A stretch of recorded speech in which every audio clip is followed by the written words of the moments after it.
And I'm going to explain how GMOs work by simply pressing the issue of RBST, RBGH. And all GMOs work in the same way. The first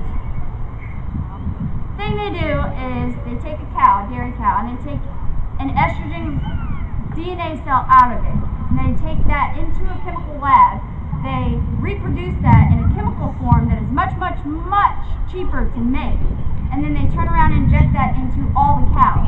The over 10 billion cows that this country eats in 1 year alone that produce more methane into the air than all transportation combined. The beef system is how they're getting to you the fastest. My first suggestion is to stop eating beef as quickly as possible. And I know you love your burgers, but turkey is a good alternative. Specifically, Dr. Stuart Epstein from the Cancer Prevention Coalition, which his documents are over there from 2010, which he also sent documents in 1993, to take RBST, RBGH off the market because it is of such danger.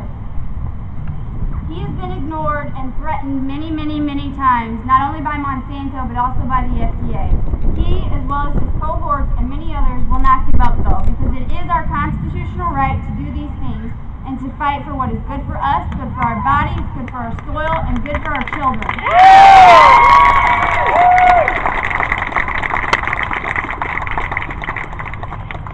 What RBST does, I unfortunately am probably one of the ones that is affected greatly. I have endometriosis, and that's a disease that we don't know the cause of. As many of you probably know someone who has a chronic illness or disease where they really don't know how they got it. They don't know where it came from, and they're being force-fed pharmaceutical drugs that don't work.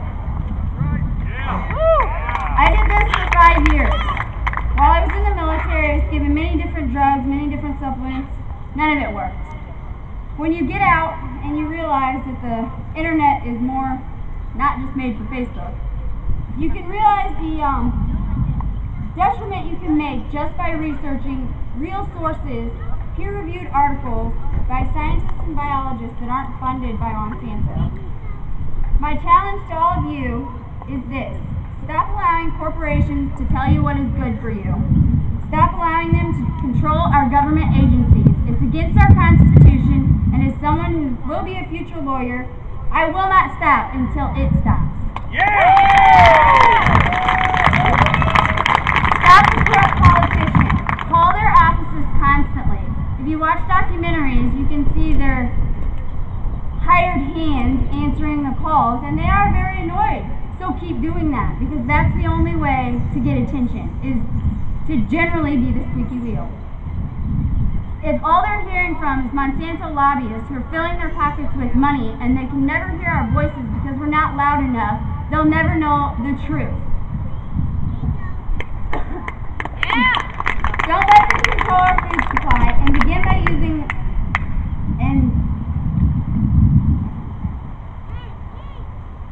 Monsanto isn't the only biotech corporation with this agenda at hand. There are about 6 other biotech corporations following right behind them, and they're only caring about profit at this point.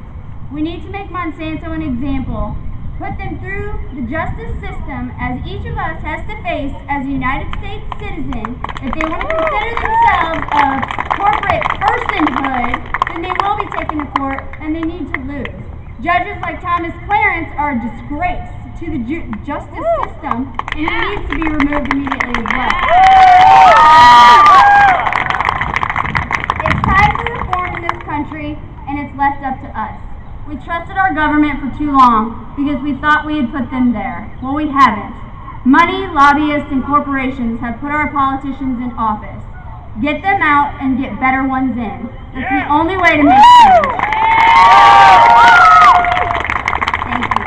Now I'd like to introduce our next speaker, John Birdnow. And he has a very good story to tell.